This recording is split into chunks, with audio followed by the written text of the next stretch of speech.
What's good, everybody? Welcome to the Mike and Ant Sports Podcast. I'm Ant. I'm with my co-host, my boy Mike. What's up? Everything's all good, my brother. Getting ready for this Rams game tomorrow, or today, I should say, Well, yeah, for me it's tomorrow. for sure. Yeah, I'm happy there's no more European games. I'm tired of waking up at crack of dawn. Yo, bro, Watch- those morning games are killer. Nah, and they talking about putting a Super Bowl in one of them countries. Like, ain't no way people could be waking up that early to watch the Super Bowl.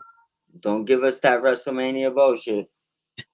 Yeah, I don't understand that Saudi Arabia bullshit. Yeah, But yeah, we got a good amount of games tomorrow. As of the NFL season is kicking in high gear, we're getting closer and closer to the playoffs. Thanksgiving's coming up next week, which caught me by surprise too. yeah. Happy holidays, my brother. Yeah, happy holidays to you too. Everything just flying by fast. But we'll start things off with what might be the game of the week. We have the Indianapolis Colts 8-2 at the Kansas City Chiefs 5-5. The Chiefs at this point, they're just fighting, hopefully, to get a wild card spot. They're trying to catch up to Jacksonville and try to get that last wild card spot. They're 4 games behind Denver, so the division's pretty much out of the question at this point. But Yeah, and as for the Colts, they're trying to hold on to their division lead. They're 8-2. Jacksonville is not that far behind either. The Chiefs are 3.5 point favorites in this game at home. So what's your thoughts on Colts Chiefs? all right. I guess this game, the ending of this game, could maybe change my opinion on how I'm feeling, but I'm still not 100% sold on the Colts. Nothing to do with the owner or anything to do with that stuff. But I'm just still not sold on them. Specifically, probably not Daniel Jones in big moments. Like for example, who would you trust more in a big moment right now, Sam Donald or Daniel Jones? Neither, but if I had to answer one, I'll say Sam Darnold only because he has a better defense behind him. My bad, bro. This cat had to go, man. I knew that shit was gonna happen. But yeah, I would. That's my bottom line. Is same thing I would say is I would go with Sam Donald, and I don't trust him at all in big moments. So when it comes to the Colts, I'm not sold. It's gonna take a lot more. I mean, they could win 14 games, and I still wouldn't trust Daniel Jones going into the playoffs. So this to me is like a playoff game, and the reason why I say that is Mahomes and the Chiefs are fighting for their life right now. Yeah, You see what I'm saying? Chiefs win and this this is the game. hard part. Sorry. Go ahead. Well, no, say what you say. Oh no, I was gonna say that real quickly that the Chiefs not only do they have to win, they can't even afford to like have the same record as Jacksonville because Jacksonville has a tiebreaker because they beat them already. Yeah, Yeah, exactly. wow. And this is why I look at this as a must-win playoff game for the Chiefs. I I don't think the Colts might not necessarily have the hunger of a playoff game in this, so it might not be necessarily um any telling on what would happen if they ended up playing in the playoffs. But I think right now the Chiefs are in playoff mode. The Broncos are in their division. I think might maybe have their number right now. Colts lose this game. I got the Chiefs winning the game. I got the Chiefs winning the game because I don't see them falling below 500. So I think they get this win, and then like I said, it's a must win because they're competing with Jacksonville for that wild card spot, and Jacksonville Yep. has the tiebreaker because they beat them. So Yep. Kansas City's not in a position where their destiny is in their own hands. They need a win, and they also need other things to happen too as well. As Yeah. for Indy, I'm with you. I don't trust them, but I don't trust them only because of Daniel Jones. Like I just don't. That's yeah. The only thing that works in their favor though is that the AFC is so wide open. There's no dominant team. All these teams have flaws in the AFC. Even though Denver right now is the number one seed, their offense is kind of suspect. Even though they do have like the number one defense or number two defense. Uh, but yeah, but and then also too to your point, You said you don't think the Colts should treat it like a play would treat it like a playoff game. I think they should treat it like a playoff game because the Colts, they gotta play for seeding as well. In the Yeah, playoffs, do you wanna go to Denver for let's say they make it to the AFC Championship game. You want that game to be at home. You don't wanna have to go to Denver and have to play outdoors. So they should look at that as yeah, well and treat this like a playoff game to A, knock out have a chance to kinda knock out Kansas City, but then also yeah, 2, play for seeding. Do you wanna go to yeah, Denver? Do you wanna go to New England? yeah. I agree. Sorry to cut you off, but I do agree. One thing I want to say is I wasn't saying I don't think that they shouldn't, because I do believe absolutely they should. Because if you want to be a Super Bowl contender and beat the Chiefs definitively, that's probably a good start at thinking where or realizing where you at or where you could be. Um, but I just know that with their record and them sitting at the top of their division, I don't think they'll be as hungry as the Chiefs for this game, is what I mean. Like, the Chiefs are prepared for these situations. They're already battle tested. And I just think that they know what the playoffs feels like. And I don't know if the Colts necessarily as a team have an idea. So I just think the Chiefs will hit fifth gear on them, and the Colts will probably be stuck somewhere in third in this game. Yeah, I mean, I knew what you mean, but I'm just saying that I feel like they should only because, Definitely. competing with seeding. I think right now they're the 3rd seed in the AFC, so you have Denver and New England that's ahead of them. So, Yeah. you wanna try to get that number 1 seed, which right now Denver has. But then also too, you talk about the division. Jacksonville's nipping at their heels. It's not like they're, blowing this division out the water. Jacksonville's right there, so they also gotta try to stay ahead of Jacksonville. Yeah, I agree. I think in the long run, like, the Jaguars in the beginning of the year, they look like they could be good. And I don't want to get ahead of it, but they look like they could be good. Then they got a lot of injuries. Then they could have been. It sounded like they could have been sellers at the deadline. You know what I'm saying? Now I feel like they're stuck in the middle, overachieving because all their receivers are missing. Um, they, I just don't think this is a team that will last the season. I guess is what I'm getting at. Well, I mean, if that's the case, then Kansas City will overtake them at some point. I That's I what I'm saying. believe I believe they will. Yeah, I mean, we'll see. Like I said, they control their fate because not only they can still get the wild card. If they don't win the division, they can get the wild card because they have the tiebreaker over Kansas City. yeah, Kansas City, they pretty much need to win as many games as possible and hope Jacksonville loses at least 1 or 2 games here and there. And yeah, then for the Colts, they gotta keep pace with not only Jacksonville in their division, but then also yeah, too Denver and New England in the conference as far as yeah. trying to get that number 1 seed. But I for agree. the spread, the Kansas City 3.5, you think they cover, or you think the Colts will cover? Um, I, I don't know. I feel like a funny feeling this might be a field goal game, so I'll go with the Colts. I think Chiefs win the game by probably 3 points. Actually, I'm gonna steal one of your lines. I think this is one of those. It's either a close game. I think it's either the Colts win or the Colts get blown out type of game. Could be, could be. I was thinking that, but then for some reason I just see maybe like a last minute drive, 23-20 type, 2017 type of game. I don't think it'll be high scoring at all. Yeah, I mean, both teams have pretty decent defenses. Even though Jacoby Yeah, Brissett picked apart this Colts defense, so you never know what Patrick Mahomes that can do. is true. They might wake up this week. Maybe. All right, so now we'll move on to the NFC North. We have the Minnesota Vikings 4-6. They're in last place in that division at the 6-3-1 Green Bay Packers. The Packers are 6.5 point favorites at home. The Packers, they are in a tough situation or tough battle. So you have 3 teams in the NFC North, 3 teams in the NFC West, all fighting for 5 playoff spots. So one of Yeah, these teams are going to be on the going to be asked out and miss the playoffs. But in the North, you have the Bears, Packers, Lions. In the West, you have the Rams, Seahawks, Niners. All 6 teams are fighting for 5 playoff spots. One team's gonna be left out, but, the Packers, they're not really worried about the wild card right now. They're more worried about catching up to Chicago for that division. And Yeah. Minnesota, they've been one of the most disappointing teams this year. People are starting to question if, JJ McCarthy's already a bust.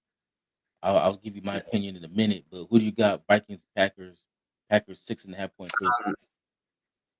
I really want to pick the Vikings in this game. I have a funny feeling that they will win this game, so I will just say upset alert.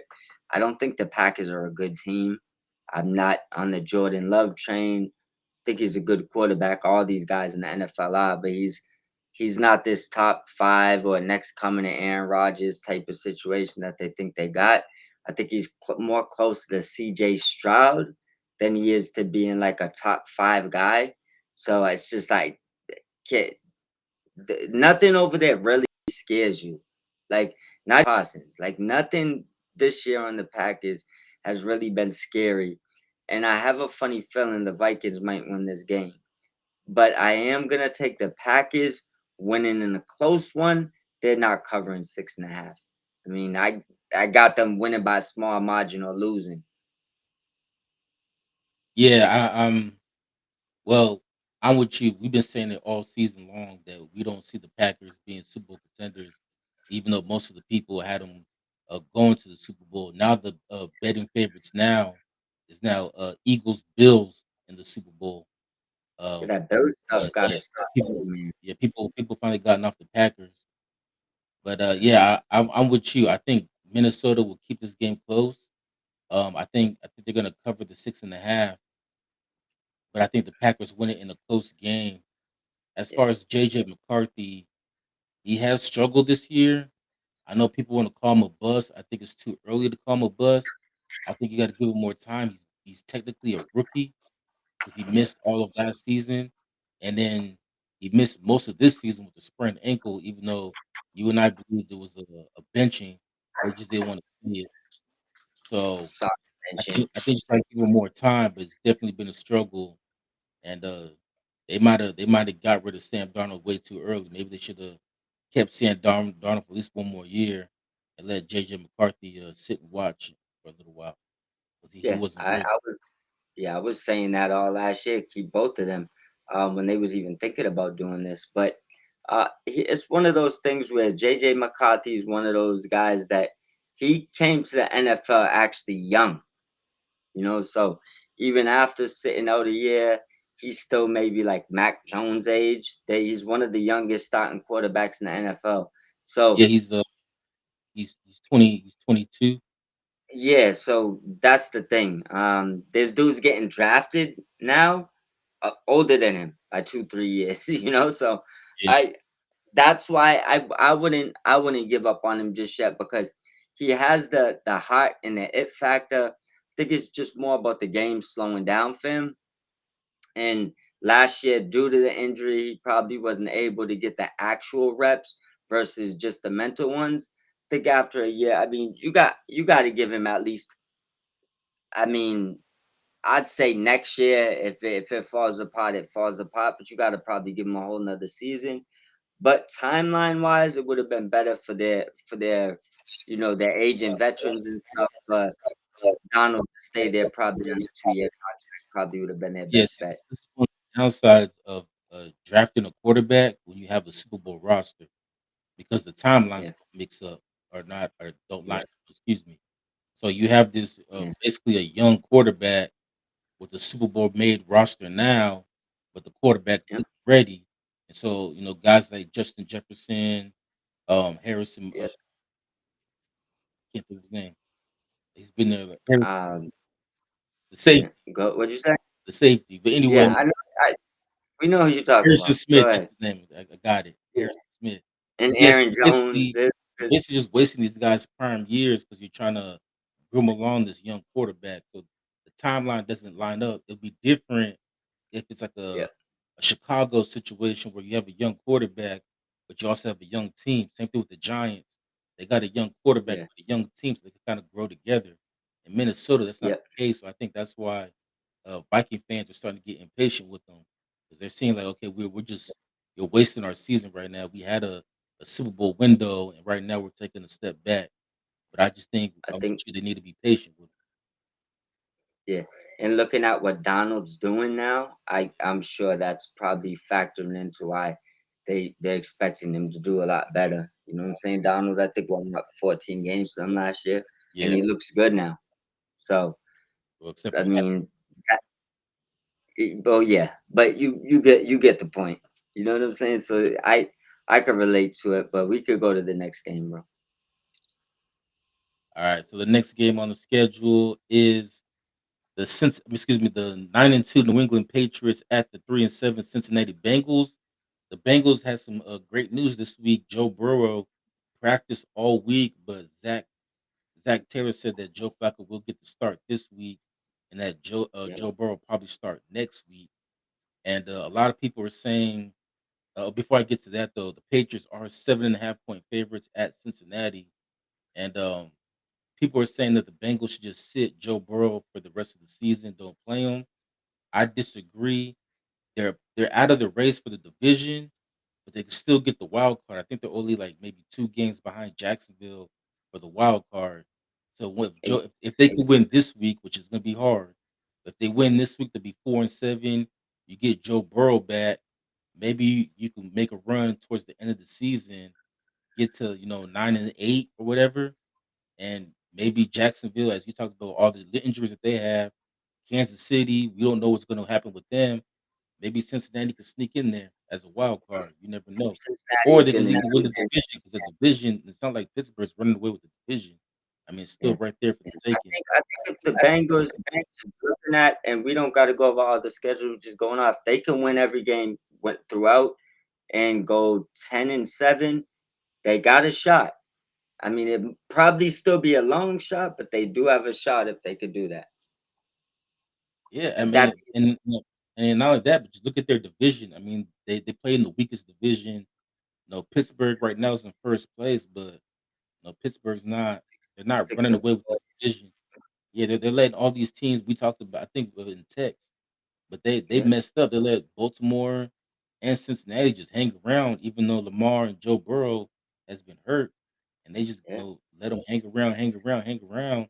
And Cincinnati, they still got 2 games against Baltimore, and they got to play Cleveland again. yeah. They honestly saved their asses by beating the Colts because had they lost, they would have already been in a dogfight with the Ravens already. That lead would have Yeah, been gone already. They only have one. So listen, they I don't. That's why if I'm the Bengals, I'm not shutting down Joe Burrow unless I have to. He got the yeah. surgery, so I mean, if he's cleared, I'm putting him back on the field and giving us a shot.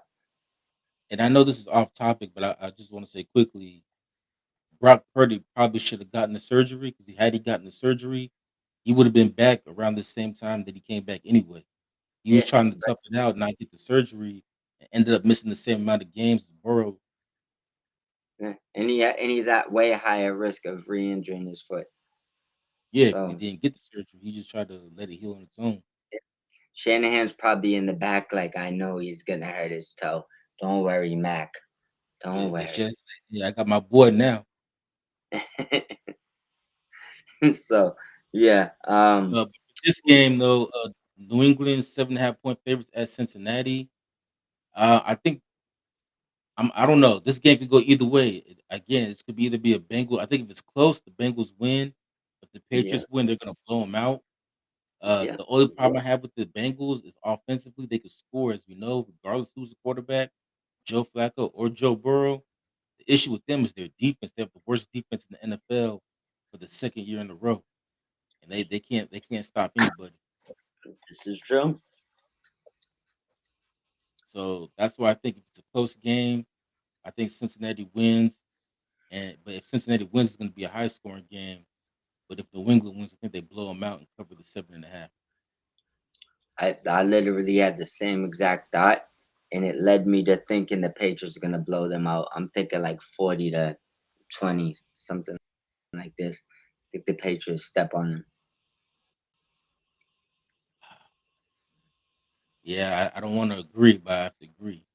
'Cause now I'm thinking about, like, Cincinnati, they might play a little harder knowing that their boy's coming back, but then also too, Jamar Chase is suspended for this game, for spitting on Jalen Ramsey. Real quickly, I'll say about that, I knew Jamar Chase did something because when Yeah, Ramsey threw that punch, he said after the game that, Jamar Chase spit on him, and Jamar Chase denied it. So I didn't do anything. So one yeah, of them had to be lying. But I had a feeling that Jamar Chase did spit on him because ain't no way Ramsey's just gonna punch him for no reason. So yeah, he had to either say something or did something, and then the cameras, caught him, spitting on him. So I agree with him getting suspended. To me, spitting's like the worst thing you can do, and yeah. kind of put a little respect for Jamar Chase for doing that. I think they should have sent him to the locker room and let Ramsey go in there and just lock the doors. Now you Yeah, can't get out. with no pads on, no helmet. Wouldn't even have suspended him. I said, you know what? Just send them both to the locker room and lock the door. Give him 10. Ramsey would have dragged that man. Like that's what would have happened. What I don't And understand though is that like New York, like they look at the replays when the referees ejected Ramsey from the game. Okay, if the referees didn't see him spit, I'm pretty sure the cameras caught it. So why did like New York call and be like, "Well, you got to eject, Jamar Chase too because he did X, Y, and Z." I don't know. But all I know is his little sassy responses after the game. It, Mhm. that's bitch shit. I mean, like, first of all, we seen you get punched. Yeah, we did. All of us did. He Yeah, asked the the whole reporter, we all seen you get punched. If your helmet wasn't on, you'd probably still be sleeping. That's the first part. Second part, you did spit. You got caught in high definition spitting. 4K. Unless you got a drooling problem and you're saying you was arguing and a lungy came out your mouth. I seen you spit, my boy. So if I was Ramsey, I'd have beat the shit out you too. You know what I'm saying? It just is what it is. But just onto the football stuff, they don't got enough. The Patriots, I mean, the Chase Brown, I don't think is gonna scare them.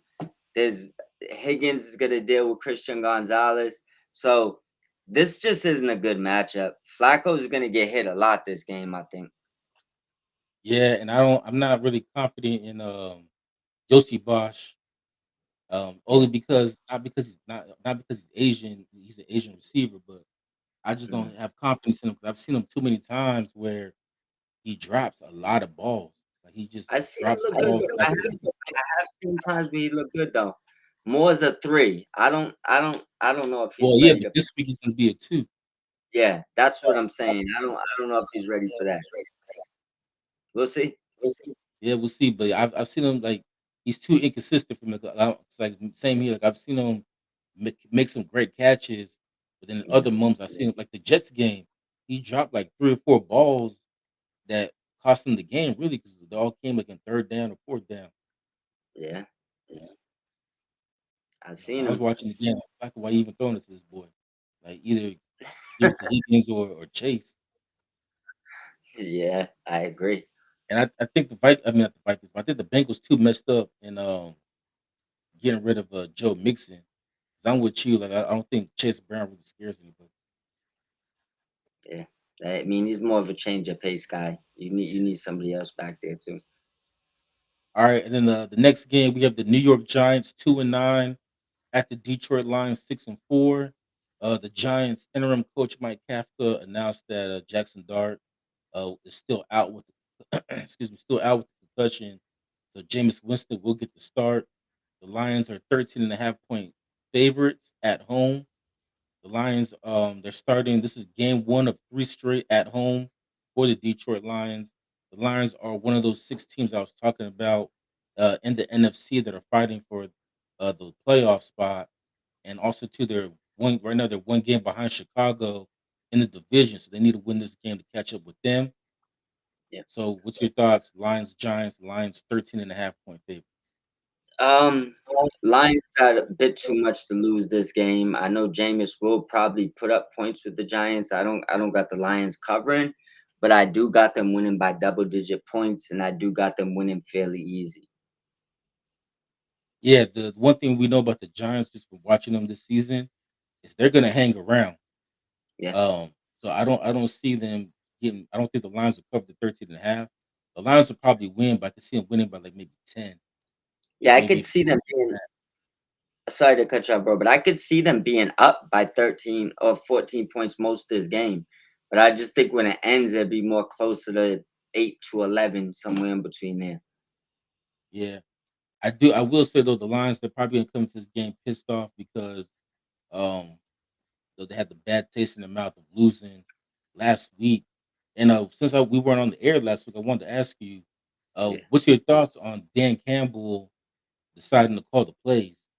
Because a lot of people thought it was weird because the Lions do have a top five offense, so it's weird that he would just demote the offensive coordinator, but I'm running this shit now. Um, Probably not a good idea, but I guess I'm on wait and see mode because he's been a real good coach, so I'm gonna give him the benefit of the doubt, and I just wait and see. But from the if I had to give a answer now, it's not a good idea. I mean, I don't even know if he's ever called offense from listening. I don't has he called offense? Not that I know of, but he did not call a good game last week. Yeah, I know, but I don't. I mean, sometimes it's a full team effort when you look like shit, you know. So, I mean, that's all I would say. You know what I mean? So, I guess I give him a couple more games, but I think he should have. I don't think his offensive coach was his problem. I think that maybe stopping teams from chasing you down at 35 points is probably a more bigger problem because you've been able to put up points for the most part, you know. Yeah. So I probably would have just kept focusing on what he's good at. Like you got to get your defense better. Like stop trying to use your OC as the scapegoat, bro. That's how I'm Well, looking at it. the defense has played better now that they're starting to get healthy. So like I don't to me, I don't know what happened, but I think he overreacted to something and decided like I'm calling the plays now. I don't know. Maybe it's the David Montgomery not getting touches. I have no idea. Yeah, he didn't get no touches last week and he was the one calling the plays. Yeah, I But don't know. Like I'm trying to reach for straws here, bro. Trying to reach, but I'll give you a bold prediction. The Lions have that spread covered in a 2 point conversion near the end of that game. Will put it under 13, under was 13 and a half. that means the Giants will cover. Means the Giants will cover. But what I'm saying is it's gonna be a 2 point conversion with probably under 4 minutes left, or maybe a last 1 minute touchdown that blows that spread. I think all the way to that point, the Lions might have that spread comfortably, all the way to those last 4 minutes. Well, this is I'm with you. So I will hold judgment on Dan Campbell calling the plays. He did Yeah, not look good last week. We'll see how he does this week. But I will say this. I did mention this though in my review last week. I think he yeah, needs to. He's one of those coaches that go into analytics. But I think he needs to do a better job of getting a feel for the game. I yeah. talked about it last week how they Can't kept give going for it on fourth down, and it's that's like, bro, if you just kick a field goal, if you kick field goals, you just win say, that hold game. on, bro. Sorry to cut you off, but say what it is. He needs to learn how to take the points. This has That cost yeah, him way too many times already. He yes, needs the I like the aggressiveness, but he doesn't understand time, place versus always aggressive. You know what I'm saying? Like that's a what lot of cost those them in the times, NFC Championship game against the Niners, not taking the yeah, point. yeah, a lot of these times you just need to take the field goal. You know what I'm saying?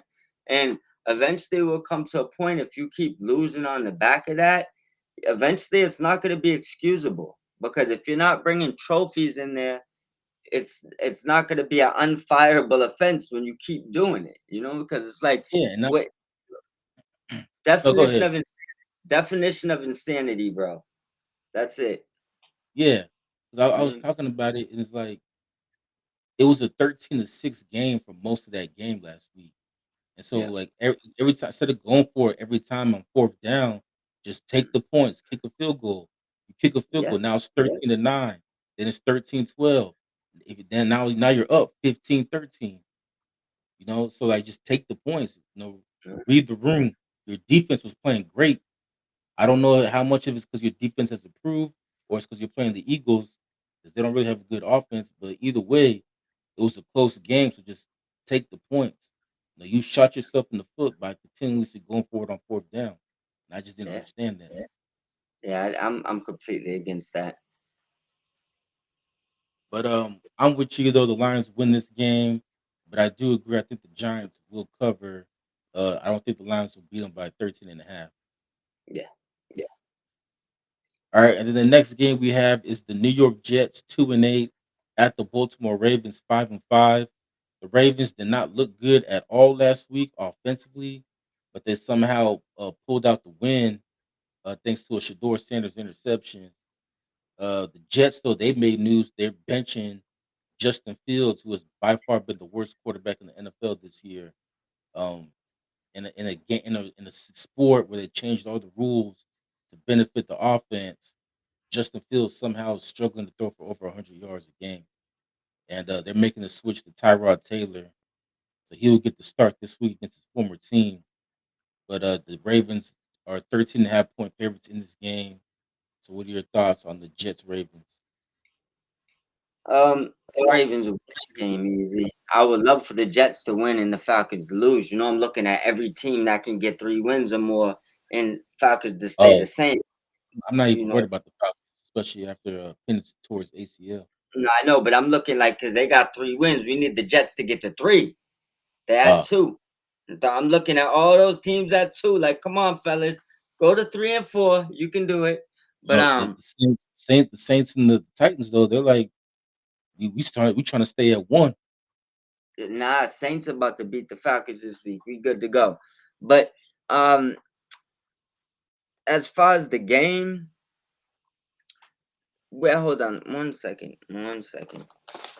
Let me just make sure that's. I apologize, people. Let me just make sure that's not my daughter. She is still out here for a couple more days. She's out there. Yeah, she's still out here for a few more days. So I just want to, yeah, she just text. Hold on 1 second.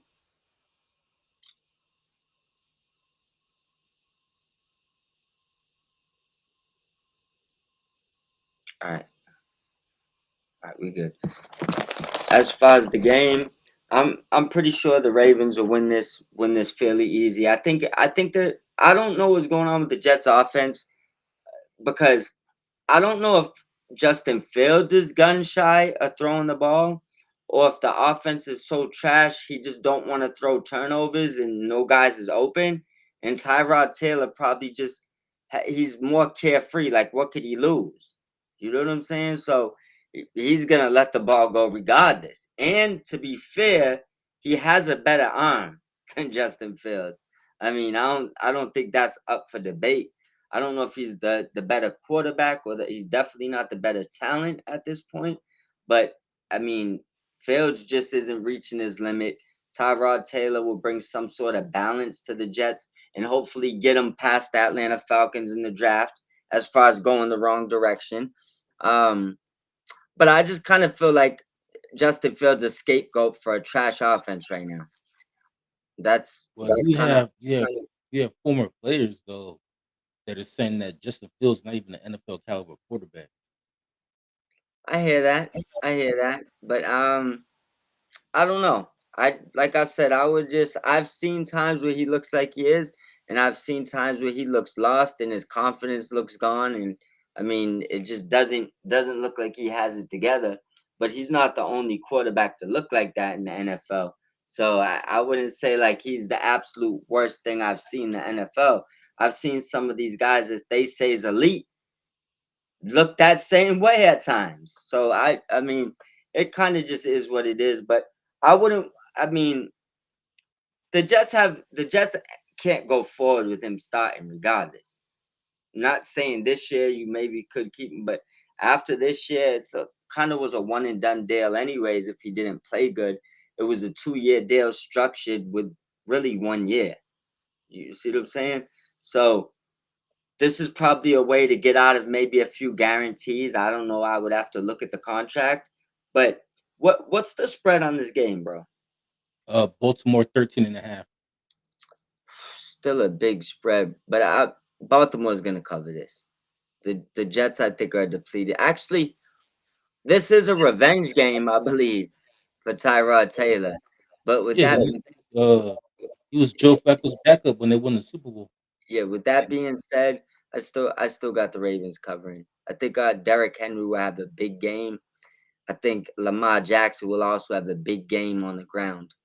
Probably run a touchdown, maybe close to 100 yards, and not even counting what Derrick Henry does. So I got the Ravens running away. Yeah, I think Lamar bounces back. He was terrible. That whole offense was terrible last Yeah, week. They won that game thanks to their defense, who's been awful most of the season.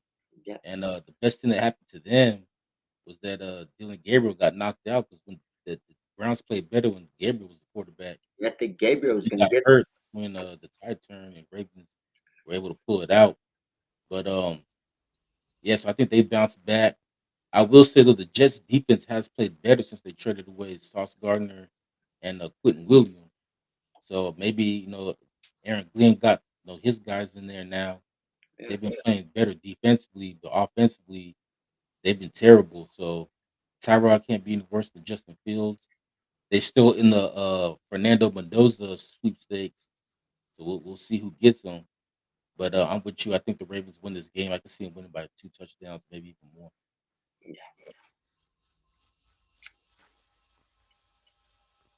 All right, and then next up we have the Pittsburgh Steelers 6-4 at the Chicago Bears 7-3. A battle of two first place teams. The Steelers first place in the AFC North, and the Bears are the surprise team this year. They're in first place of the NFC North at 7-3. The Bears are 2.5 point favorites. Caleb Williams has played better, and Chicago has now won 6 games in a row. Yeah. But the Chicago have also have they're like Tampa Bay earlier in the season. We talked about how Tampa Bay they kept winning all these close games at the last second, and I said that that's not sustainable. Yeah. And the last like last month or so, it hasn't been sustainable as Tampa's lost 3 of the last 4. And now the Bears they're doing the same thing. They're winning all these close games, last second touchdowns, last second field goals. I don't think it's sustainable, but maybe they could be this year's Commanders and ride that all the way to the NFC Championship game. Who knows? But the Bears are 2.5 point favorites in this game. I haven't got any updates on Aaron Rodgers if he's going to play or if it's going to be Mason Rudolph. But I'm going to take the Bears in this game only because they're at home and the Steelers are just not that good. So I think Chicago should be able to win this game and grow their lead in the NFC North. I agree. Um, if the Browns, I mean, excuse me, if the Bengals can win this week, this is where they crunch it. They get to 4. I believe the Ravens get to 6 this week, and I'm also with you that the Steelers stay at 6 this week. I got the Bears winning. If Rodgers was here, I got a close game with the Bears covering. With Mason Rudolph, I got him giving the Bears a couple favors. And one of the things that you know how we both feel the same about those last minute wins, how it doesn't last long. But Hmm. you remember how harsh I've been on Caleb, right? Yeah. I'm gonna put a difference here. These comebacks have been on his shoulders, not just him, but Loveland's been huge. With big plays in the fourth quarter to come down and win games, one with the touchdown, one to get them all the way down the field. Um, And this is what I wanted to see from Caleb. I haven't seen pouting. I haven't seen him sitting down on the field, not wanting his teammates to pull him up or, whining. I see him, cheering his teammates on the sideline. And now I'm seeing that elite factor from him. His confidence is growing. They're growing. I don't think there'll be in as many close games as they've been in to start the year because I think they got a groove now. With that being said, I'm gonna go with the Bears covering this game. I don't care if Rodgers is there or not. Do you Well, yeah, the Steelers are saying that it's going to be a game time decision, so we're not going to know until the game starts tomorrow. That Basically, doesn't matter to me. I won't yeah, change it. yeah. 'Cause, I mean, Aaron Rodgers. I mean, let's face it, He's old, and Hey, yeah, last he's week, still like good. Still good, but he's still good, but like I mean, watching it last week, there's yeah. not really that much of a drop off between him and Mason Rudolph at this point, and you wouldn't have said that 5 years ago. Oh yeah, for sure. But I have a question for you though. The Bears? Do you think? Okay, two questions. A, do you think the Bears hold on and win the division, the NFC North, or you think either Green Bay or Detroit will catch them, or and then B, do you think the Bears can hold on to the a playoff spot, whether it's a division winner or a wild card? Because they're one of those six teams I was talking about in the NFC that are fighting for five playoff spots. I'm gonna get bold on you right now. I'm gonna give you a bold take. All right, I wouldn't be surprised if the Bears hold on to that division the way they've looked lately. I'm not gonna pick them to win that division. I am gonna pick them to stay in second place in this division and absolutely make the playoffs. Now, that first place team, I still got the Lions. Now, my bold prediction is the Packers don't make the playoffs. That's I. they're the team that's asked out. They're gonna be that. They're gonna be the asked out team. Like I feel like there's a trend here. You know what I'm saying? And I'm gonna go back for a long time, right? I'm gonna go all the way back to the year that Aaron Rodgers won the Super Bowl. This is 2010, 2009 ish, No, it was 2010. 20 somewhere around there, right? That's off the top. I knew it was somewhere around there, right? Now they do this consistently, and I'm gonna tell you what I mean. Almost every year after that Super Bowl win, probably for 15 years, people picked the Packers to go to the Super Bowl. And every year I told people Aaron Rodgers ain't going to win another Super Bowl with the Packers. You see what I'm saying? It just kept going on, right? They're doing it now with Josh Allen. They're also doing it with Jordan Love. These guys ain't going to the Super Bowl, bro. I don't want to hurt Bills fans' feelings now, but Josh Allen, they got to just stop predicting the Bills to go to the Super Bowl the same way they got to stop predicting the Packers to go to the Super Bowl. I get it. The broadcasters love these teams, but this is the truth of it, right? They know this isn't realistic. What it is this. You could look across the NFL and realistically pick the teams, like, for example, a betting man. Are you taking any of those AFC? If you had to bet on it right now, I still would take the Chiefs to go to the Super Bowl in the AFC over majority of those teams that are 1 through 7 right now. And I would assume they get in, and in the playoffs they beat these teams. We haven't seen these teams beat them outside the Bengals. When you go to the NFC, if you want to be, um, the Rams, the Eagles, realistically, like let's get realistic, So now when when you go across and there's other teams that could come out of nowhere, but what it is a lot of these broadcasters don't want to pick the obvious thing because in their mind they want to throw the dark horse, and when they hit it, be like, "I told you it was gonna be the Bills." You've been saying it for 15 years, bro.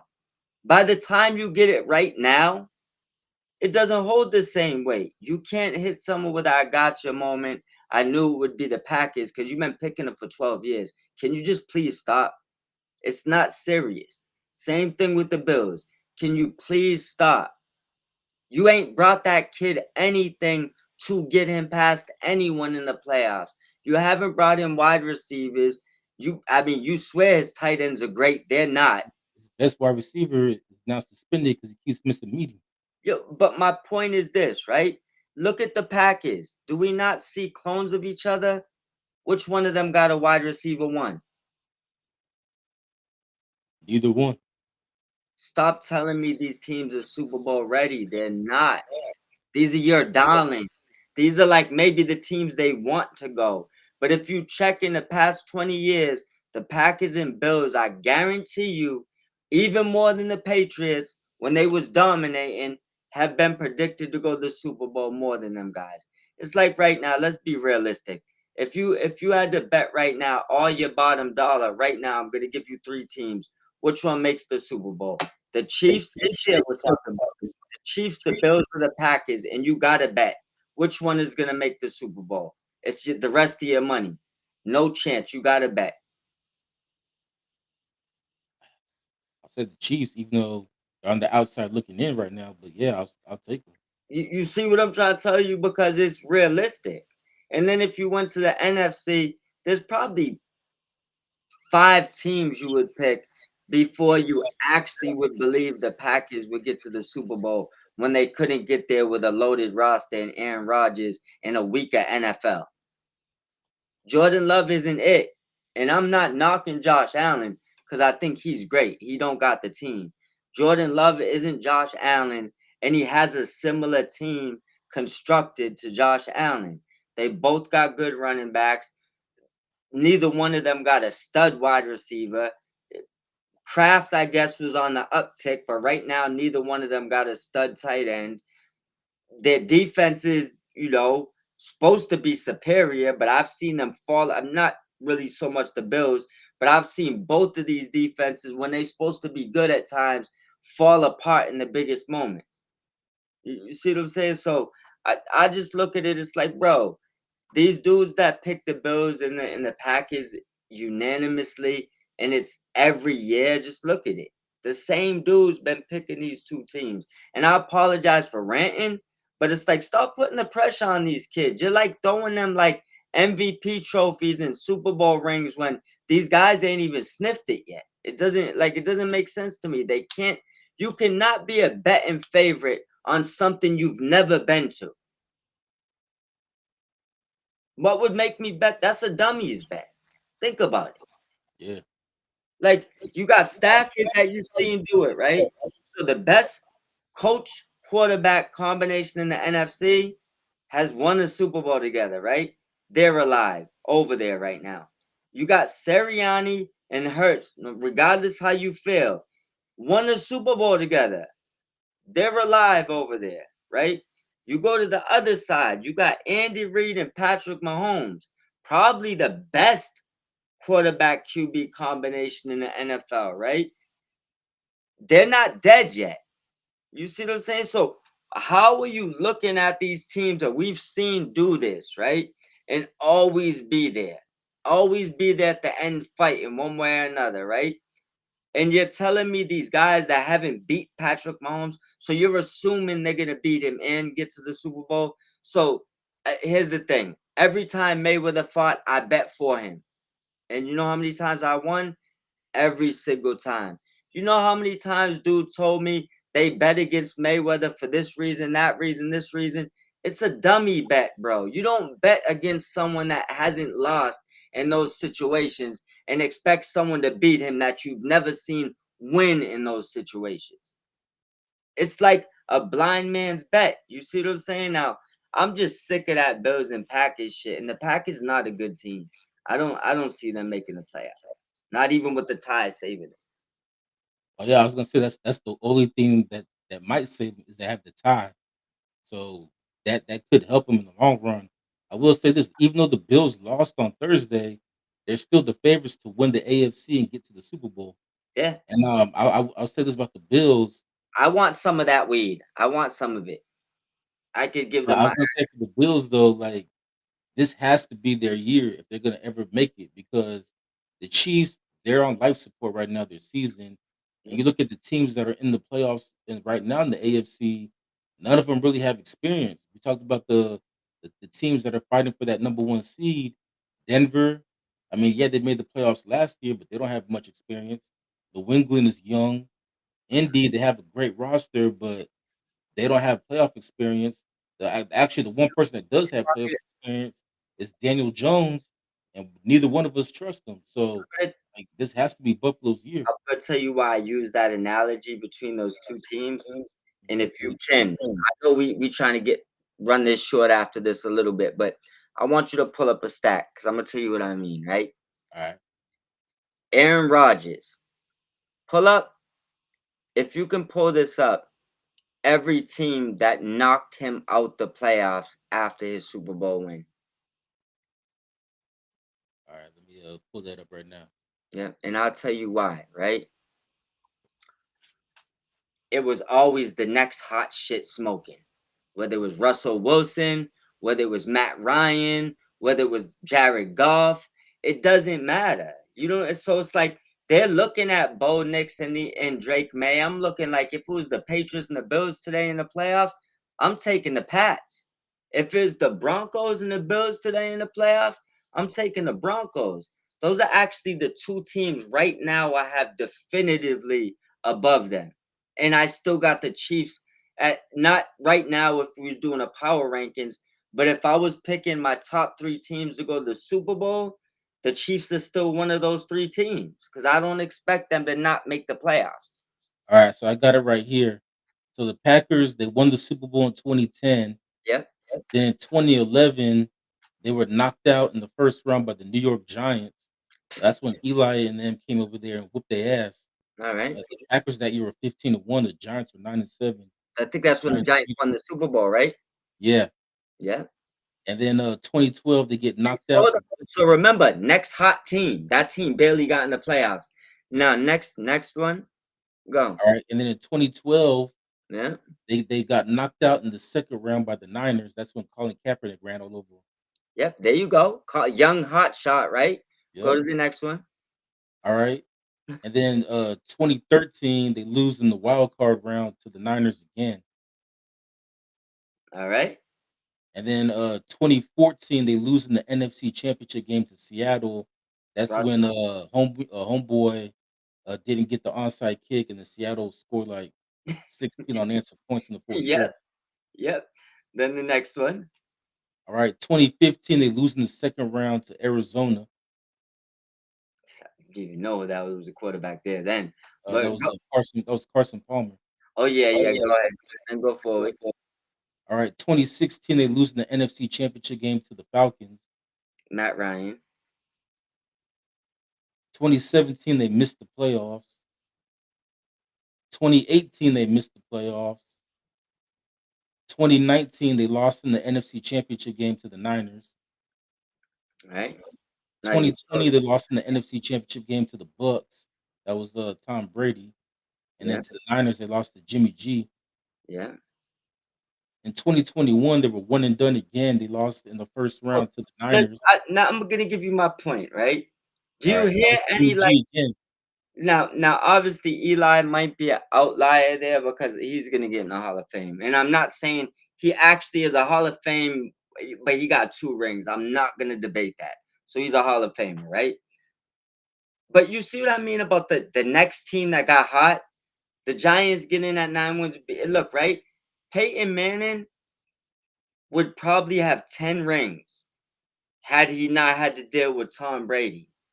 This was the issue I used to have with Aaron Rodgers that I now have with Josh Allen, and they're starting to force it to get to Jordan Love, right?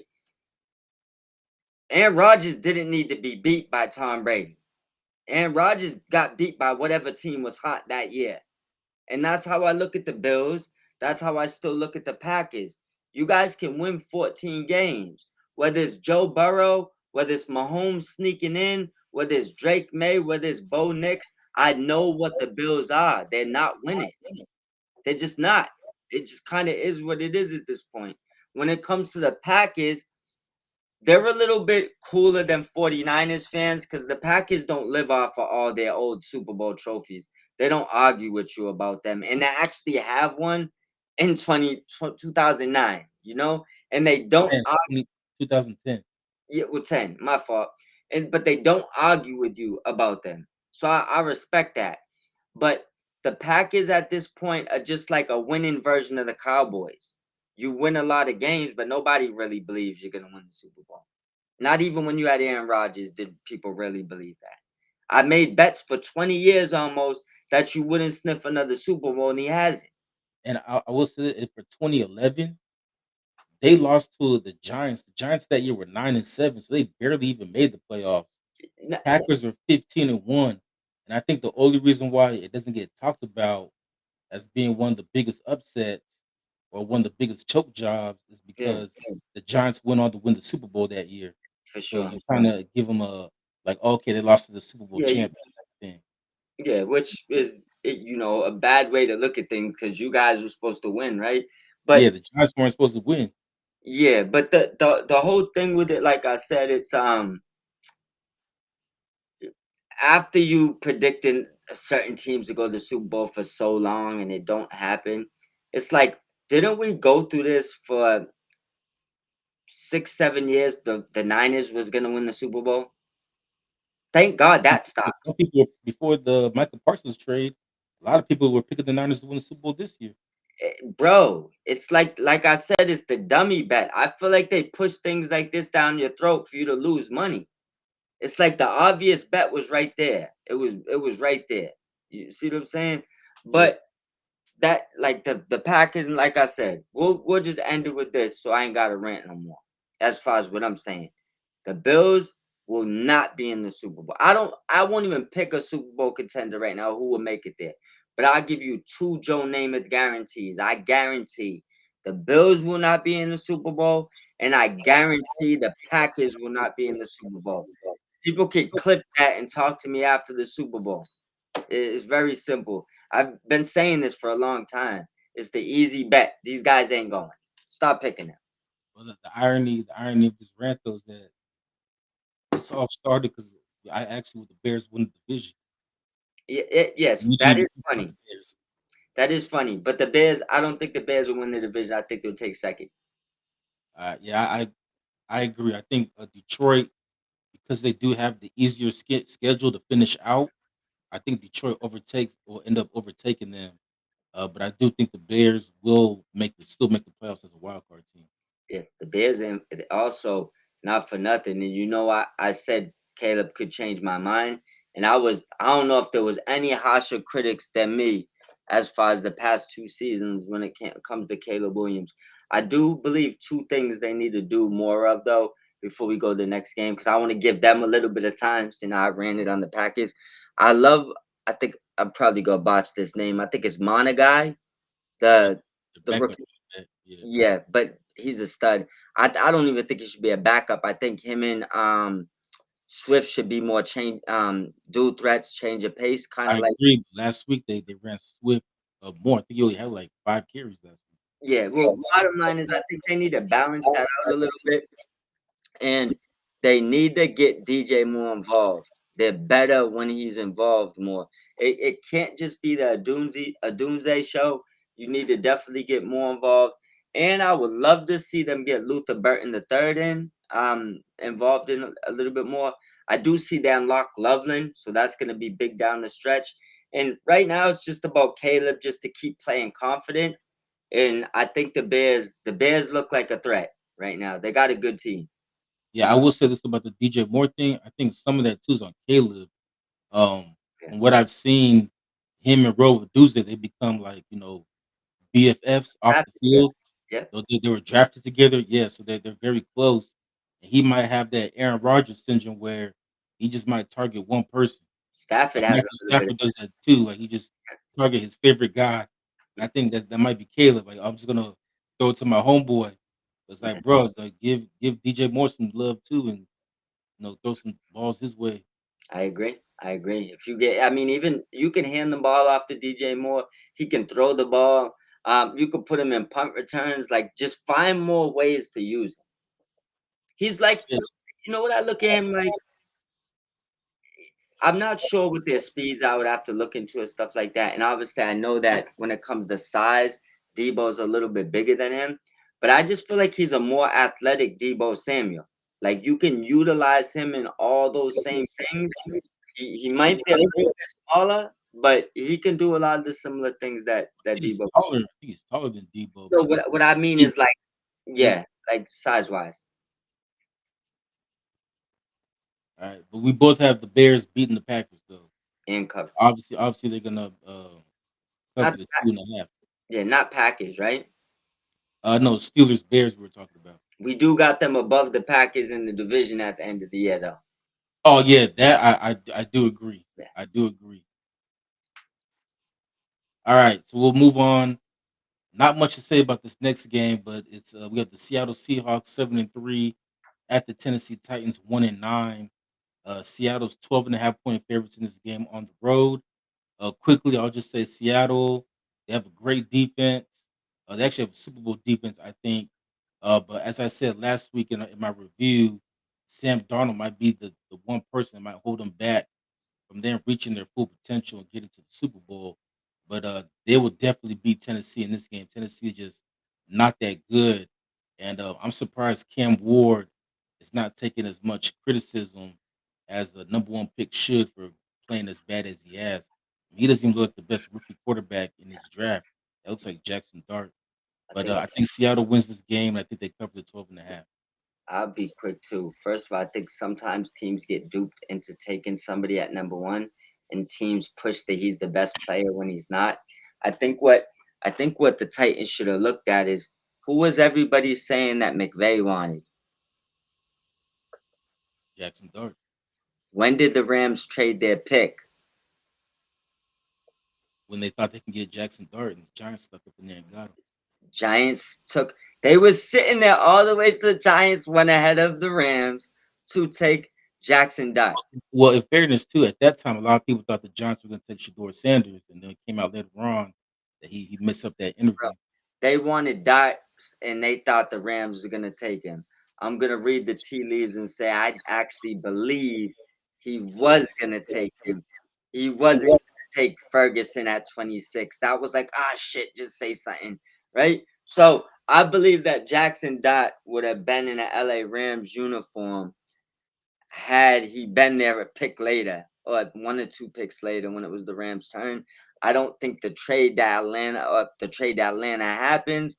I think that Sean McVay might have ran out to the podium himself. Would have been looking like, how did he get here?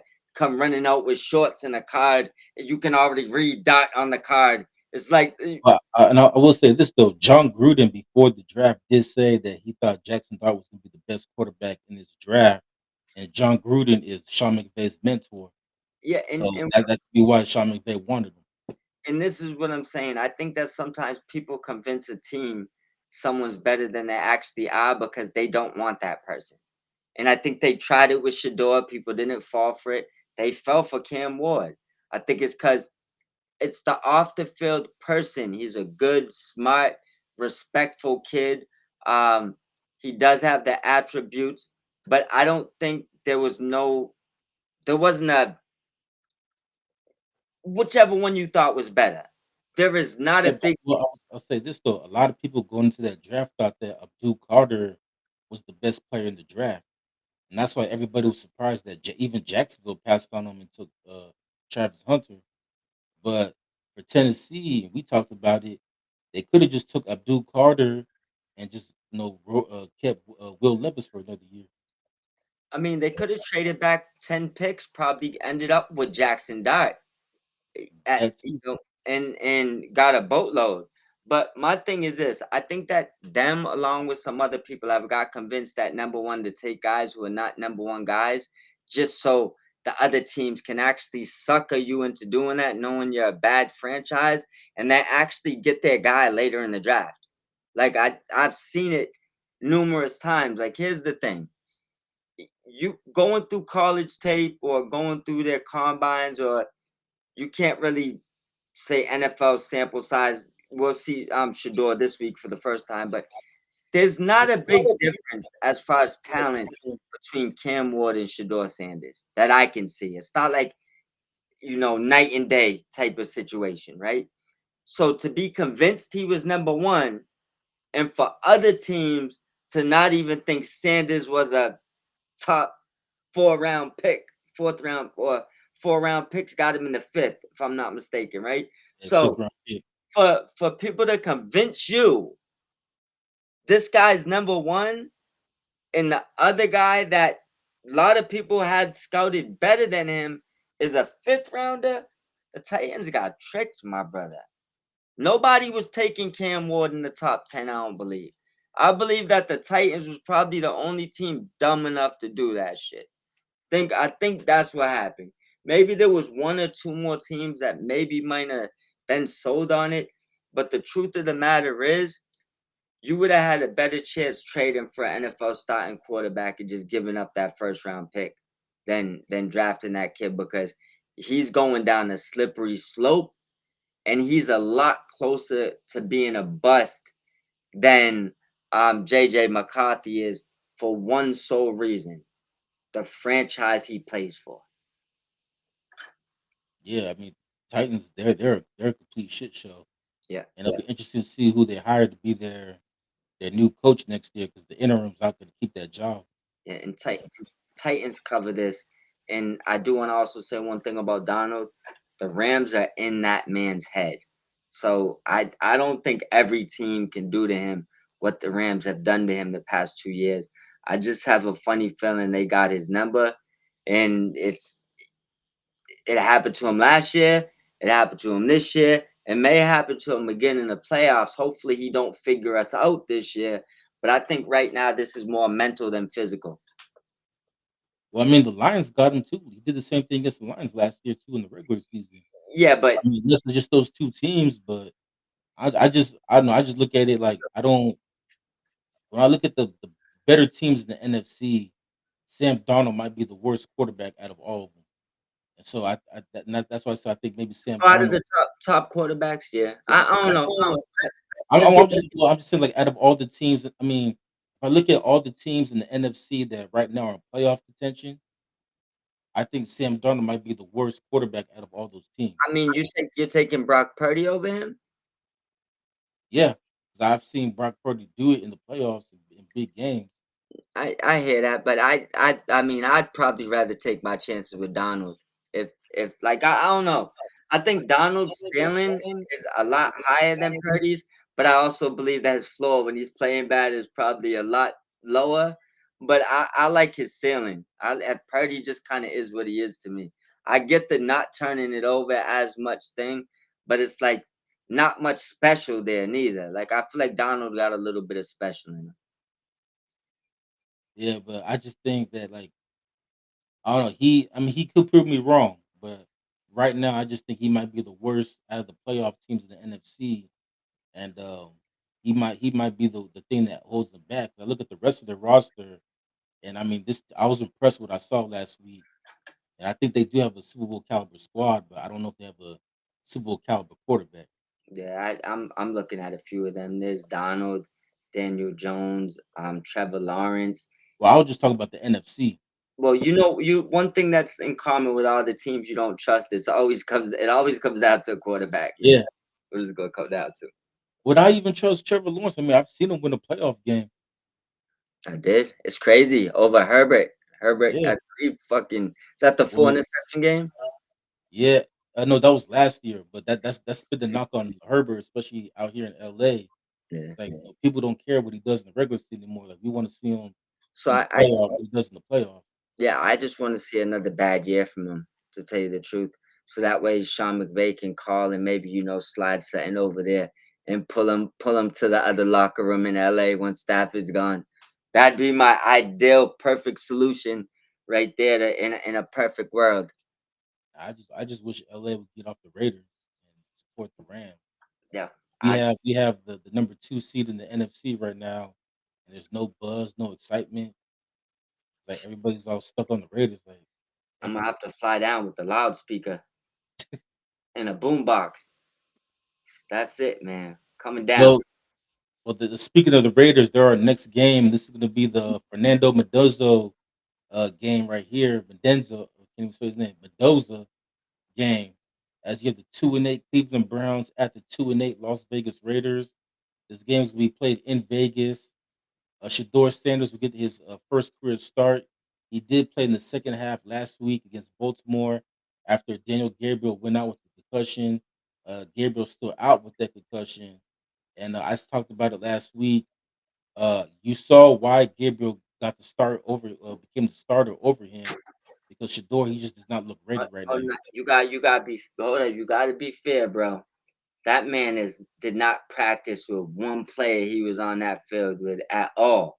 Yeah, but all backup with no backup quarterbacks practice with the number one team. Listen, bro, but some backups been sitting there for a long time. Like, bro, they had this dude doing nothing, holding clips, bro. Like, come on, come on. Well, there's no excuse for him this week. He better play better. Oh, I got a bold prediction for you too.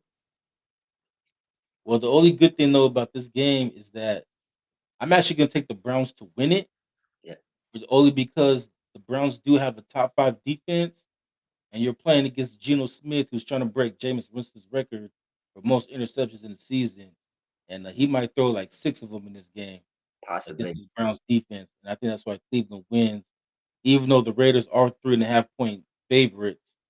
But I think, for the Raiders, people are questioning if Pete Carroll, has lost it. He is the oldest coach in NFL history at 74 years old, and, that team just does not look good.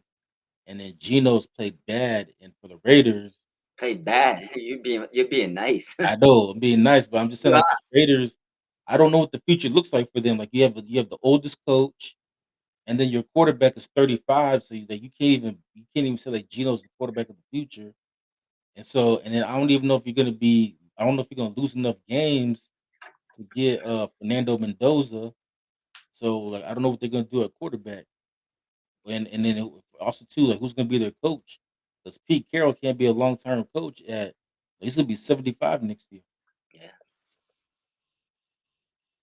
Who you got? I got so like I said, I got Spread. Cleveland getting the upset. Spread. Yeah, I got Cleveland getting the upset, and obviously they're gonna cover the 3.5. The Raiders are favored by 3.5, but I got Cleveland winning this game. Right, that Raiders being a favorite by 3.5 is a trap. I got I got right now Shador Sanders getting revenga for Tom Brady and them not drafting him. I got the Browns laying a beating on them. I'm gonna give you a sneaky prediction. One of the Browns linemen will score a touchdown. We'll see which one that is.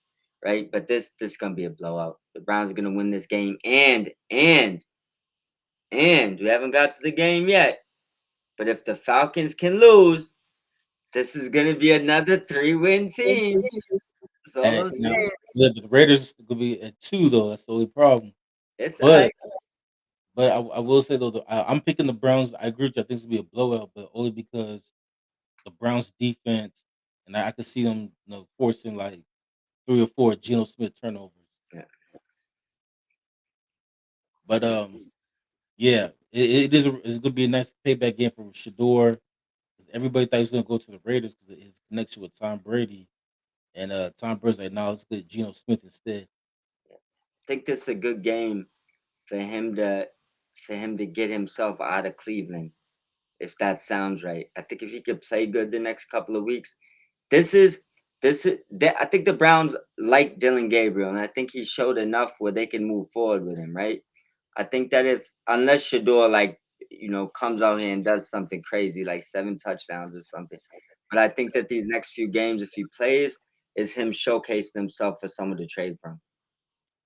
I agree with that. Like, this is his opportunity to either to show his value, as far as like trade, or even show his value to the Browns. Maybe they end up getting rid of Dylan Gabriel. But the Browns also announced too that, like, not James Winston, but Deshaun Watson could come back this year.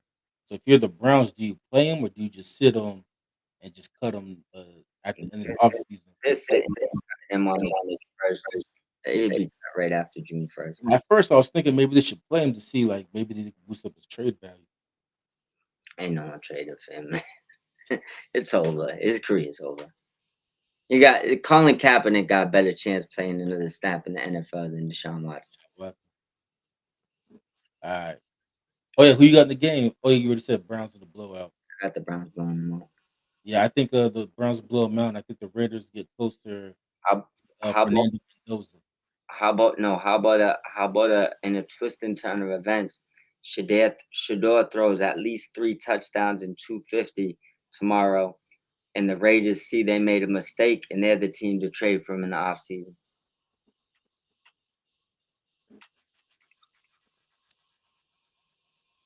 I mean, that'd be great, but I don't see that happening. That's why I said in a twist and turn of events.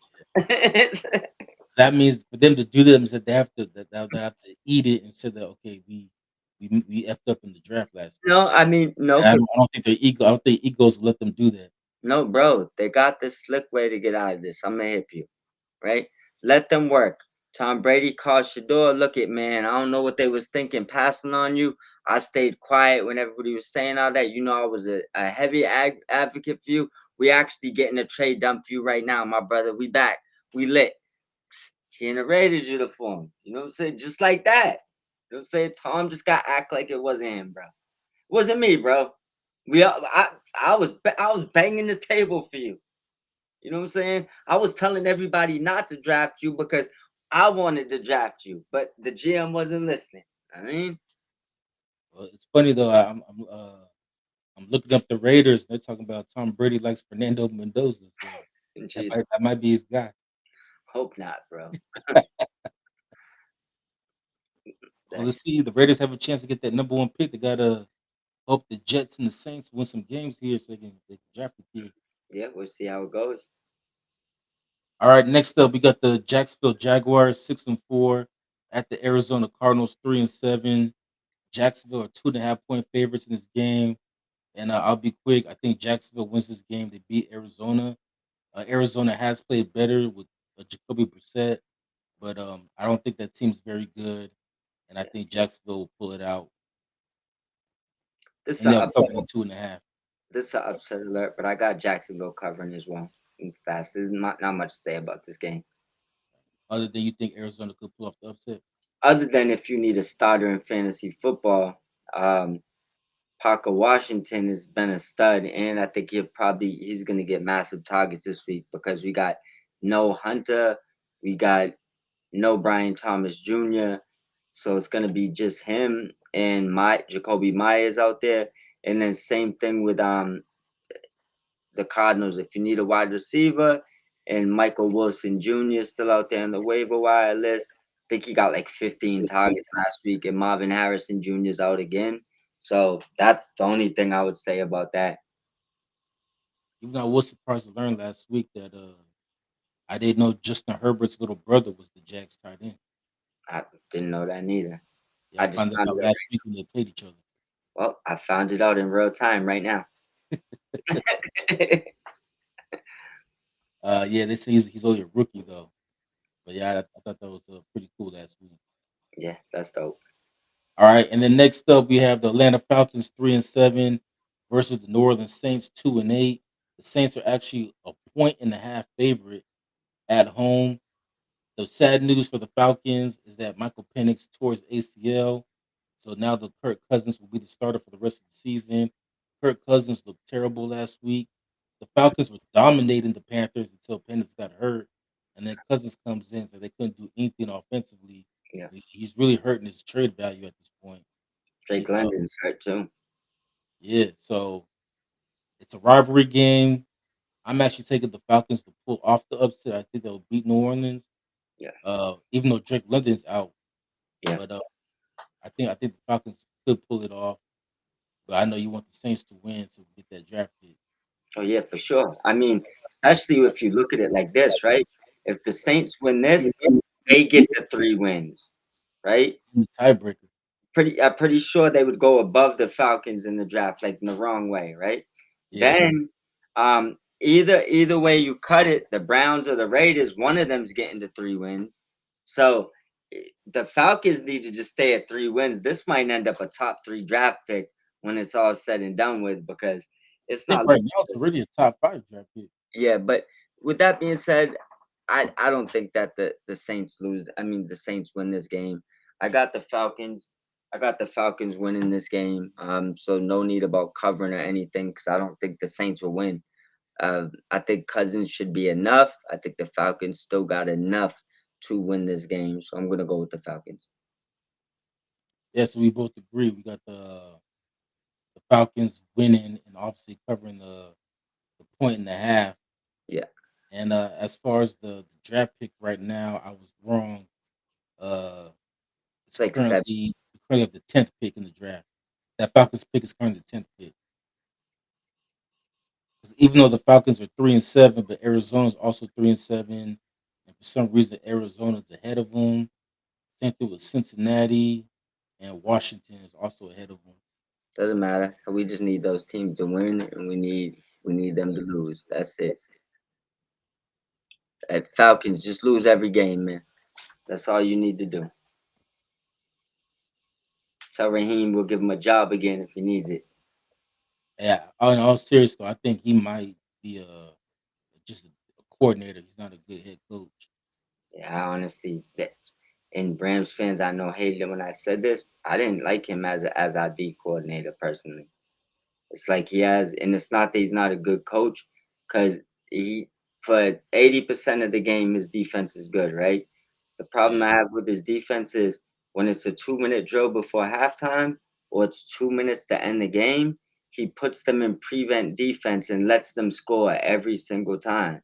Like it's like not, I get it, he got it together, we got a ring, but bro, had you got it together, it's like he does the bend and do break defense. Not yeah. I like their defense better when we had Wade Phillips as our D coordinator. yeah, I'd have Jeff as my defensive coordinator.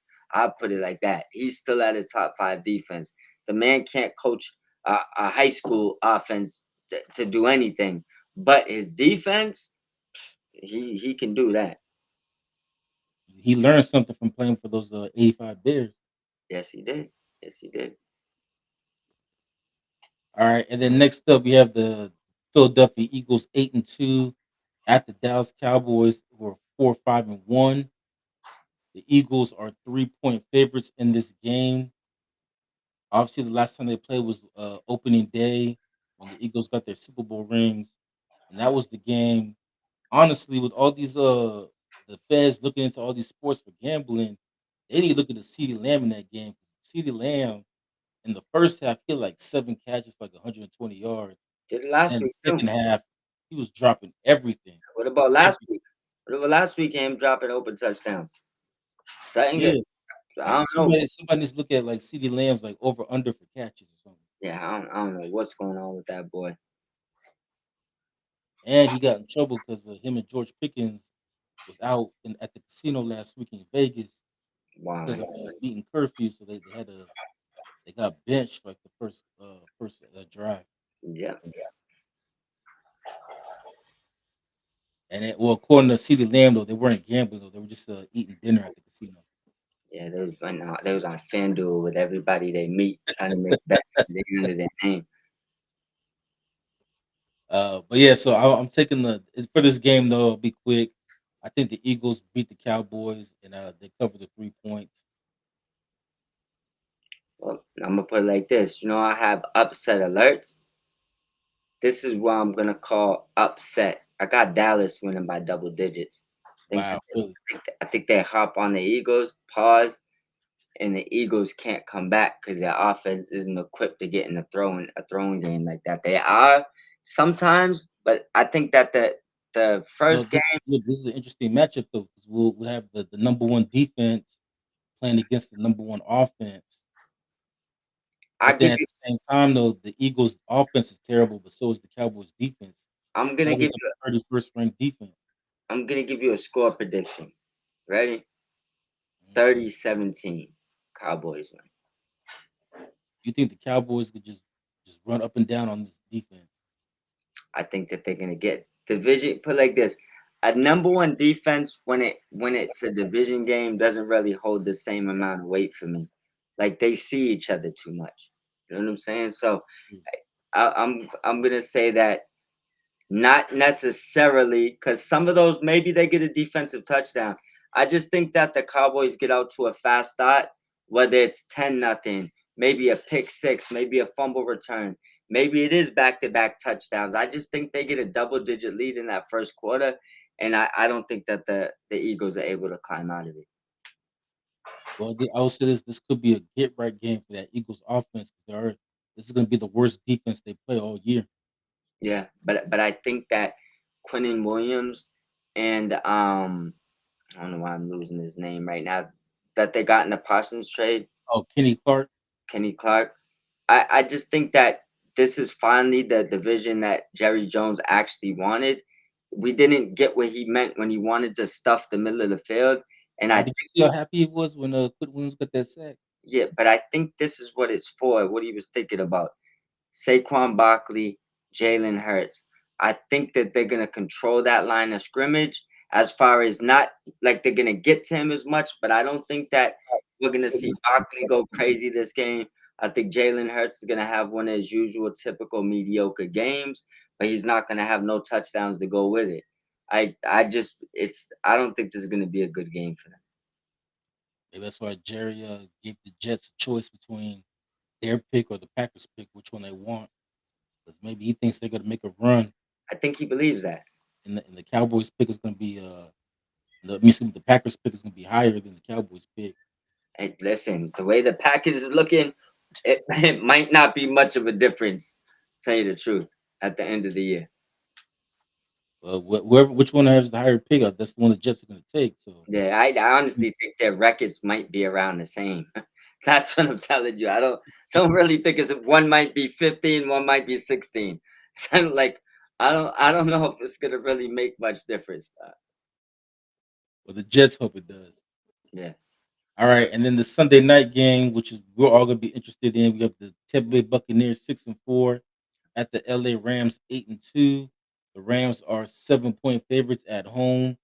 The Buccaneers, as I said earlier, after getting up to that 5-1 start, they have lost three of their last four, and because of that, they now allowed the Carolina Panthers to creep back in, as the Panthers now only one game back for that division.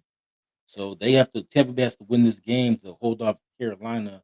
The Rams obviously have to hold this game to hold back Seattle and San Fran. And also too, they're also trying to keep up with Philly for that number one seed in the NFC. So who do you got? Bucks, Rams. Rams 7-point favorites at home. Um, this is gonna be a good game. I For the Rams, as a Rams fan, I don't like right now. If you bet $100 on the Rams, you'd win $37. If you bet $100 on the Bucks, I think you'd win 300. I don't like when the Rams are favorites in that type of fashion because I feel like they sometimes go to sleep. With that being said, Matthew Stafford learned this shit. This is the first year where I feel like he's really kind of off that tunnel vision. Tight ends is working, Pook is working, Adams in the red zone. Like he's all over the place, right? And it's not a coincidence. People are saying this might be the best Stafford's ever played. It's the diversifying the ball, like sending it different places, right? So I do believe the Rams will win this game. They won't beat that spread though. And I wouldn't be surprised if they win by 7, which would be a tie game where nobody's gonna win. If you can buy juice and bring the spread down to 6.5, I'd probably go with the Rams. I think they could cover 7 points. But I mean cover 6.5, meaning win by 7. They're not gonna win by more than 7. And seven's not a good number. So if you said 7.5, I'd say pick the Bucks. You see what I'm saying? So if you can't buy yourself a half a point, um, leave that spread alone. The Rams straight up isn't gonna win you much, but that'd be a smart bet. I don't think they have any trouble winning this game. I just think it's pretty close.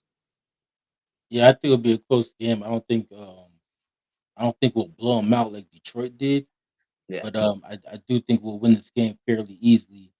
yeah, And I think for Tampa Bay, I think the injuries are starting to catch up to them. No Mike Evans, no Chris Godwin, yeah, and also too, as we talked about earlier in the season, yeah, they got off to that fast start, but they were just winning a lot of close games by the skin of their teeth, yeah, even against bad teams. Like they were just letting everybody hang around, and they needed like last second field goals or last second touchdowns. And we said that's not sustainable. And now they're starting to struggle. Now they've lost three of their last four, and the three teams that beat them are all like and fighting for the playoffs. they're New banged up England, Detroit, severely. and Buffalo. They're severely injured too, so I know that probably playing a big part into it. Sorry to cut you off. Yeah, but I mean, like injuries aside, though, I just felt like the way they were winning Yeah, earlier in the season was not sustainable. And right now, it wouldn't surprise me with the injuries. It wouldn't surprise me if Carolina catches them for that division. I agree. And remember, Carolina was one of our sleepers. There is one thing I do want to say before we go to the next game, because I feel like this is a must. And for any Rams fan that sees this, please clip this, blow this up. Coach needs to see this. And because this is a coaching problem, and I'm gonna explain it to you. And this is the only season that this problem has happened. And we didn't have this problem in 2018 or when McVay first got here. He does this is why the Lions blew them out, and this is why we won't. We don't blow teams out. We I don't know what it is, but when we get up on a team, we press the cruise control button, and it's like we get into this don't lose the game phase, which is how you lose games to the Eagles, which is how you almost let the Seahawks come back and beat you last week. A lot of these games, look at the ending score, right? And understand every one of these games that we was blowing teams out for the most part. There was a point in that fourth quarter where you was like, shit, they're about to come back. That's how I felt about when we played the Niners. Okay. Yeah, that's the same thing, right? So this is a McVay problem. Like, I don't know what it is, but it's like almost like once he gets up a touchdown or two, he stops trying hard. And teams always come back. Like you can say, obviously the team plays a part in this, but not when it happens this much, bro. You know what I'm saying? It's like I don't know what it is if he has like a third sheet he goes to, which is the sheet when he's up by two touchdowns. Throw that shit away. Like stick to whatever you're doing to get up two touchdowns, because whatever the hell it is you're doing once you get a lead, it's terrible. Like he's the worst coach from ahead. You see if that and it doesn't make sense because if you go through like his first 4 years of coaching, I want to say that he up until finally I think Shanahan broke it with a lead at halftime. Going into halftime, he was undefeated for almost like the full 4 years, right? And then he lost one to Shanahan. Now he's lost like 7, 8 of those shits. Now it seems like when it's in his head. So when he's up in games, he's thinking like, shit, don't let them come back. And it seems like it's like it's translating into the field. They need to stop that because what's gonna be that will be what cuts the Rams Super Bowl hopes short this year. I guarantee it if he can't stop that shit.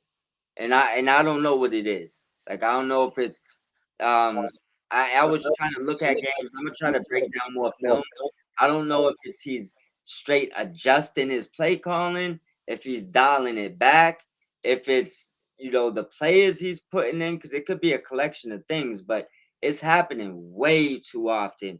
Good teams don't do that. When like if you see the Lions get up on a team, they stomp you out. Like there's no like they ain't playing that with you. Same thing with the Ravens or even the Bills or any of these teams that are good. When they have you down, they stop field goaling you. That's it. I ain't talking about 3 points.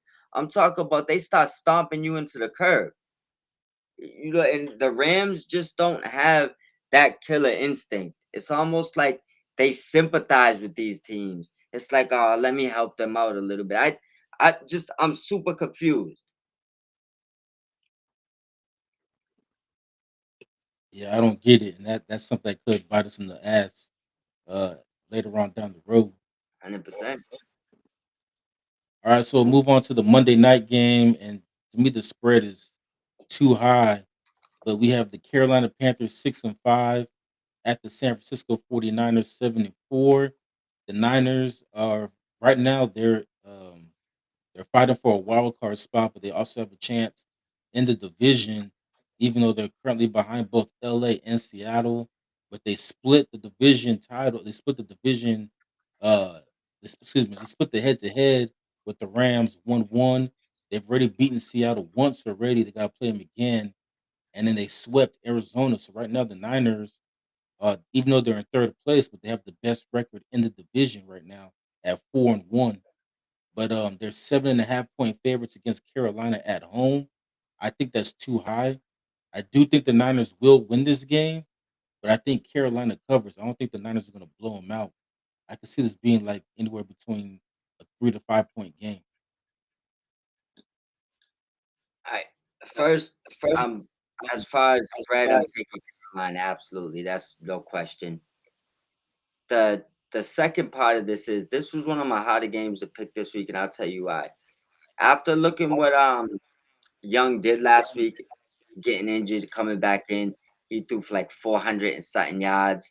Um, Last week was like, and not saying he has that good games. Last week was like he really like forget the size. Like that's NFL quality shit what he did last week.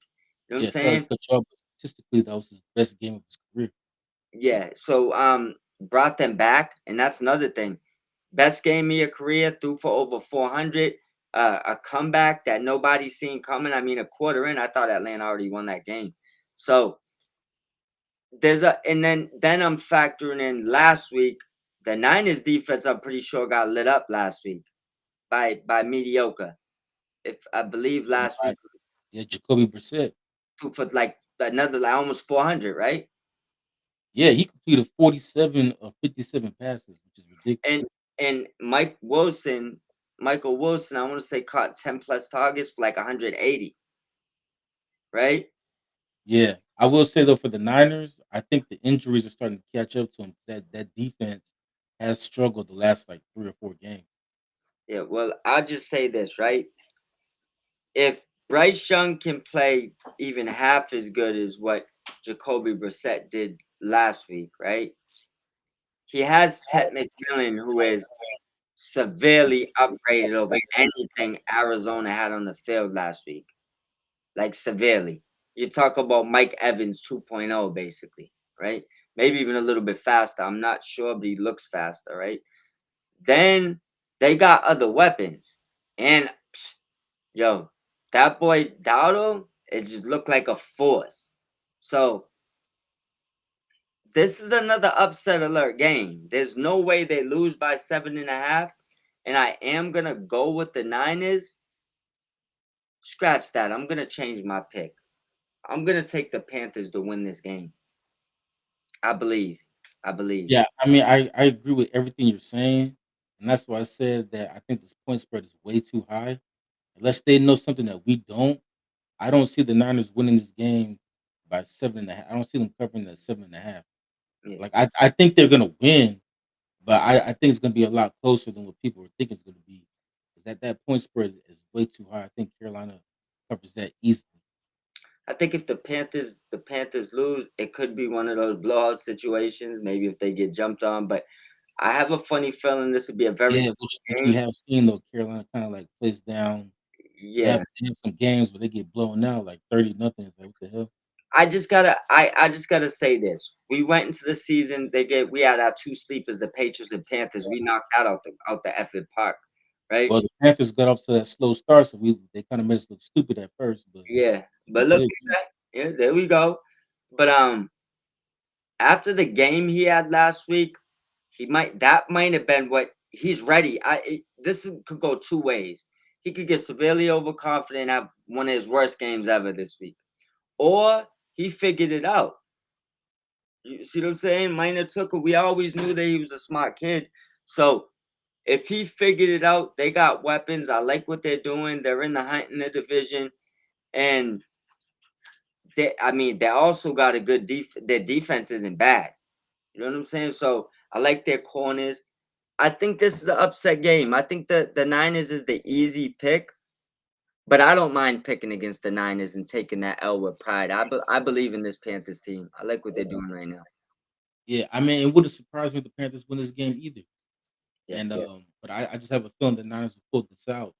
They're getting healthy on offense, but like I said earlier, I think the injuries on defense are catching up. They have not played well. The backups, they're showing you why they're backups for a reason. And I know they played well when at the beginning of the season, but I think now I think teams are starting to figure them out maybe. yeah, And they just yeah, haven't played well the last like 3 4 games yeah, yeah. defensively. I can dig it. Definitely can dig that. All right, so that is it for the week. Should be. Um, What's your game of the week? my game of the week. I think the game of the week uh could be. Colts, Colts Chiefs. But as far as my lock of the week, I think my lock of the week would be the game we just talked about, Panthers Niners. I think you got to take Carolina with the 7.5. I think they cover that. I agree. I think the game of the week should be the one behind us. That's why I put it there. But because we're both Rams fans, I stay away from picking that. But because I know majority of people believe that's going to be one of the games of the week, I threw that there. My game of the week is going to be the Cowboys and Eagles. And reason being is it's more what it's gonna say about the Cowboys and going forward than about the Eagles. The Eagles losing this game doesn't change much. They know they need to figure out their offense. But I think because that's a rivalry game, um, I just think it's gonna have that vibe to it where it's gonna be the game of the week. Now, my lock of the week, holy shit. Give me 1 second to dive in. Cause that could be my lock of the week is going to be, and just a heads up, I had the Bills on Thursday, took that loss. So that probably would have been my lock of the week too. Had we had picked before Thursday, Lord of mercy. So let's try this again, right? My lock of the week is going to be the Lions over the Giants.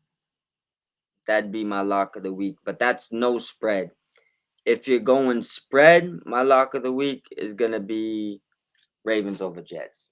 I think that'd be the biggest blowout this week. Probably Ravens over Jets. Yeah, or actually, I would say Seattle over Tennessee. You actually, you know what? You know what? I'll double down with you. I think you're right. It's gonna be Seattle and Tennessee. Sam Donald's gonna throw 4 touchdowns this week, not 4 interceptions Yeah, I can see that happening. for sure. Well, with that being said, anything you want to add?